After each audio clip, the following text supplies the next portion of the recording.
No grau comparativo, né, a gente tem de igualdade, de superioridade e de inferioridade. O grau comparativo, ele permite comparar características entre dois seres ou duas características de um mesmo ser. Por exemplo, quando eu faço a comparação entre dois seres, eu posso fazer essa comparação, por exemplo, de igualdade.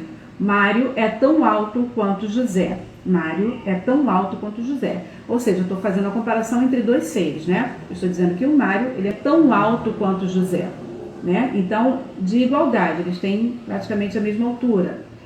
Agora, a comparação de superioridade, eu diria que Mário é mais ágil que José, ou Mário é mais alto que José, né? Então, é de superioridade. De inferioridade, eu diria que Mário é menos habilidoso que José. Então, eu tenho essas três formas de fazer a comparação, tá? De igualdade, de superioridade e de inferioridade.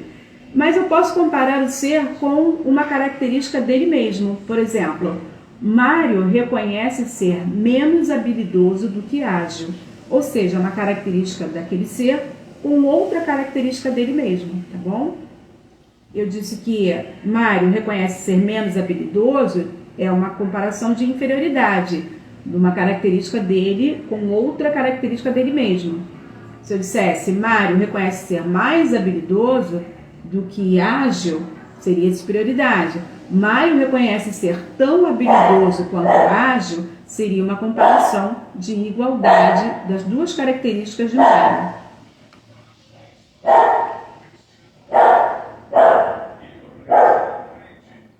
O grau superlativo absoluto. O grau superlativo absoluto, ele indica a intensidade máxima ou mínima de características do substantivo conferida pelo adjetivo. Para formar o superlativo absoluto sintético, acrescenta-se os sufixos ílimo, íssimo e érrimo. Por exemplo, teste dificílimo, Mário é agilíssimo, José é magérrimo. Então, no grau superlativo absoluto, a gente não vê uma comparação, né? A gente vê uma intensificação desse adjetivo que está relacionado a um substantivo, tá? Esse adjetivo vai intensificar essa característica que ele está dando ao substantivo que se relaciona com ele na frase. Então, quando ele é analítico, ele utiliza, por exemplo, um advérbio de intensidade. Então, José é muito sério. Olha aqui o advérbio muito intensificando o adjetivo sério, né? Então, quando o grau superlativo absoluto ele é analítico, quando eu utilizo, por exemplo, um advérbio para intensificar esse adjetivo. E quando ele é sintético, quando eu utilizo esses sufixos que eu informei aqui embaixo, ó, o ílimo, o íssimo e o érrimo. José era seríssimo, né? Ou José é seríssimo. Tá bom? Então, esse é a forma sintética do superlativo absoluto. No grau superlativo relativo. O grau superlativo relativo indica comparação, tá aqui, olha, indica comparação à totalidade dos seres com determinada característica. Apresenta-se em grau maior ou menor em comparação com outros. Então, é na relação de um ser com o grupo ao qual ele pertence é que a gente vai fazer essa comparação. Então, por exemplo, José é o mais baixo da classe. Então, uma comparação de José com o grupo ao qual ele pertence, ou com aquele grupo de seres, né, com que ele está sendo ali relacionado, ele tem uma superioridade, no sentido de ser mais baixo, né? José é o mais baixo da classe. É a comparação de um com o todo. E de inferioridade, José é o menos ágil da classe, tá? Então, quando eu utilizo o mais, eu estou indicando superioridade. Quando eu indico o menos, é de inferioridade. E no caso do grau superlativo relativo, é a relação que eu faço, né? A comparação que eu faço entre um ser e o grupo, ou os outros, né? Aos quais ele está sendo comparado. Comparativos e superlativos irregulares. Então, existem algumas formas que são irregulares dos comparativos e dos superlativos. Então, os adjetivos bom, mal, grande, pequeno, eles vão sofrer uma irregularidade na forma, né, com que a gente vai utilizá-los. Então, por exemplo, no comparativo de inferioridade, bom passa a ser melhor, tá? Então, A casa é melhor que o apartamento. Olha só, comparativo de superioridade. A casa é melhor que o apartamento. No superlativo absoluto, a casa é ótima. E no relativo, ou seja, a comparação da casa com os demais seres, né? A casa é a melhor da rua, é a melhor de todas as outras casas da rua, né? Então, a casa é a melhor da rua. Então, é o relativo. E mal? Mal, comparativo de superioridade, eu vou utilizar a forma pior.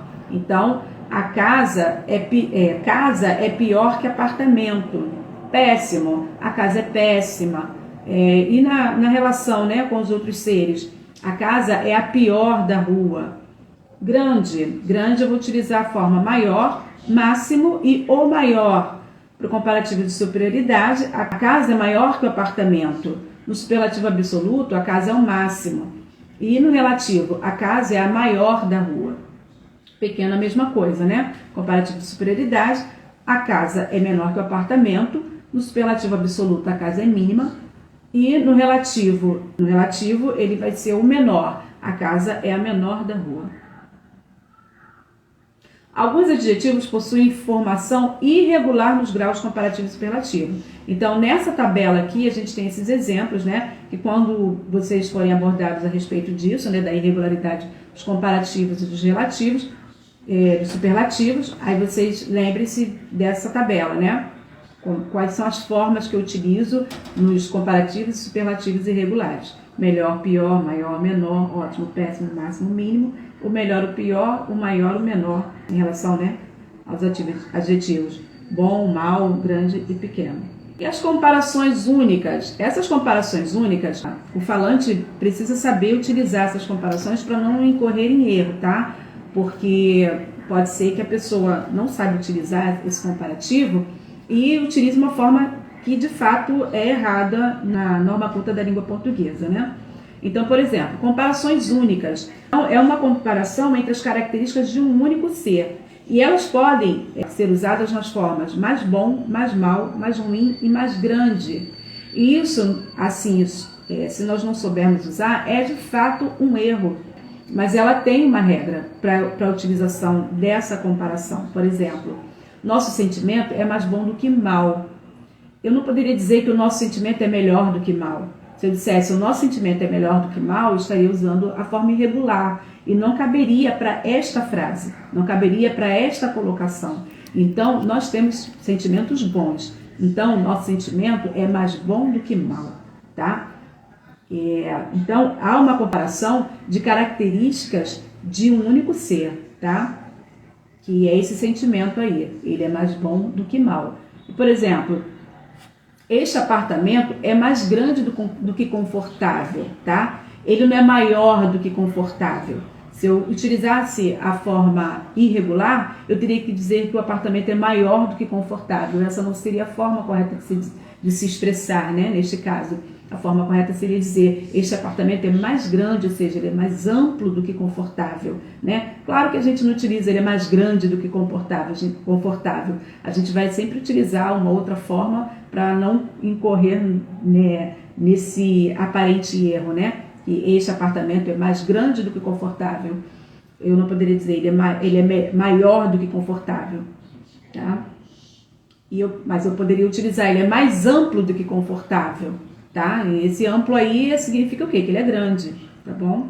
Então, eu estou em dúvida, não quero incorrer em erro, não quero utilizar uma forma que vá trazer alguma dúvida, porque a maioria das pessoas também nem conhecem essa regra. Então, ao invés de utilizar, por exemplo, grande, você modifica para um outro vocábulo e aí você acaba se sentindo mais seguro, né, na utilização dessas formas. Agora, atenção, comparativos e superlativos, tá? Os adjetivos alto e baixo são representados respectivamente pelas formas superior e supremo e inferior e ínfimo, tá? Alto e baixo. Quando eu vou utilizar o comparativo ou o superlativo, as formas que eu utilizo são superior e supremo ou inferior e ínfimo. Então, este apartamento é de qualidade superior, é de alta qualidade, então eu utilizo superior. É de baixa qualidade, é de qualidade inferior. Superlativos regulares também aceitam, aqui no 2, os adjetivos bom, mal, grande e pequeno aceitam formas como boníssimo, malíssimo, grandíssimo e pequeníssimo. Exemplo, minha tia é uma mulher grandíssima. Na linguagem coloquial, existem várias formas de expressar intensidade que não seguem estritamente as regras da gramática normativa. Então, o que é a linguagem coloquial? É aquela forma de se falar sem as normas, tá, da língua, sem as regras da língua formal. Então, é uma maneira mais informal de se falar, né? Então, a gente diz que ela é coloquial. Então, por exemplo, nós utilizamos prefixos intensificadores, super e ultra. Essa não é uma forma, não é a maneira formal de se utilizar, né? Os intensificadores. Então eu vou dizer, por exemplo, uma casa ultramoderna, né? A forma correta seria o quê? Uma casa moderníssima.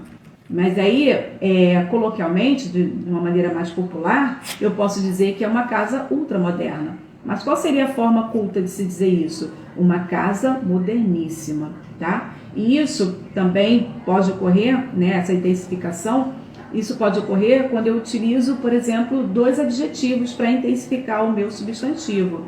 Então, olha aqui, a prova foi fácil, fácil.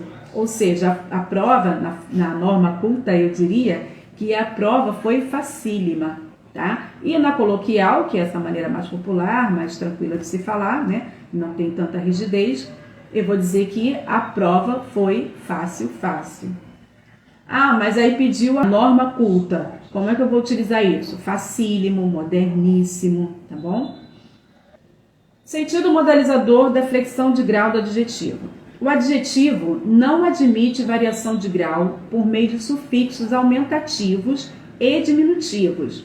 De acordo com a norma padrão, este é um recurso próprio do substantivo e tem a função de exprimir variação de tamanho. Então, inho, né, e ão, eles vão ser utilizados para os substantivos, para expressar tamanho, né?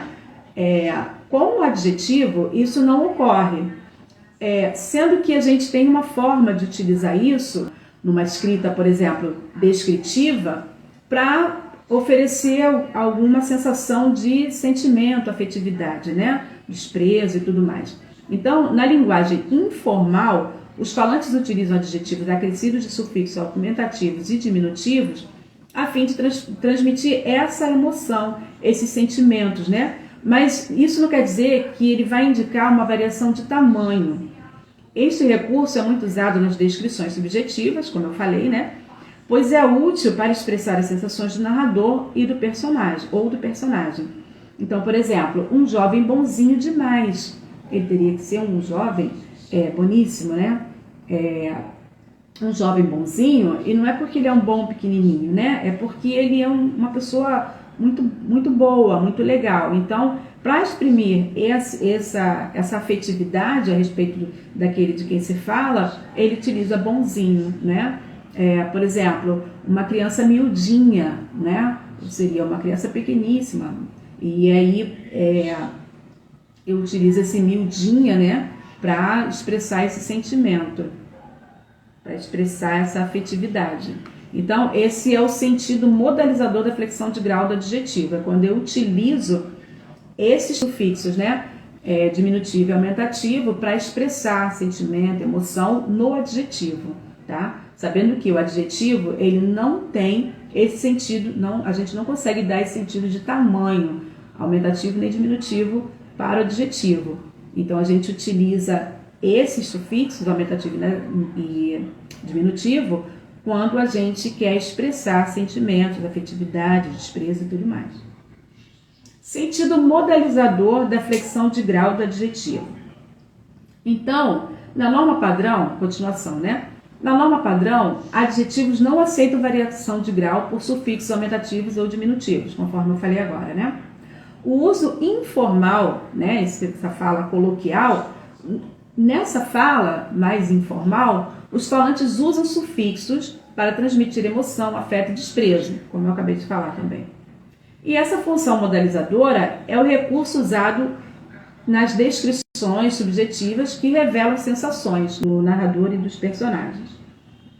E embora a norma padrão não permita o o uso informal de sufixos e adjetivos é comum na língua falada, criando nuances de significado além do tamanho literal, tá? Então, e mesmo que a gente não tenha na norma padrão esse uso, né, do diminutivo, do aumentativo no adjetivo, ainda assim a gente percebe que a maioria dos falantes, né, utilizam isso no dia a dia, expressando, né, essas emoções, sentimentos e tudo mais.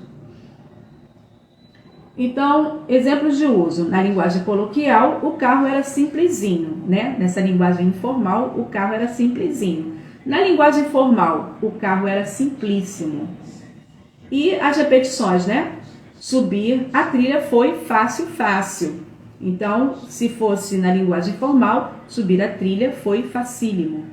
Esses exemplos ilustram as diferentes formas de expressar intensidade dos adjetivos na língua portuguesa, tanto na linguagem formal quanto na coloquial. A escolha entre essas formas depende do contexto e do efeito desejado pelo falante ou pelo escritor.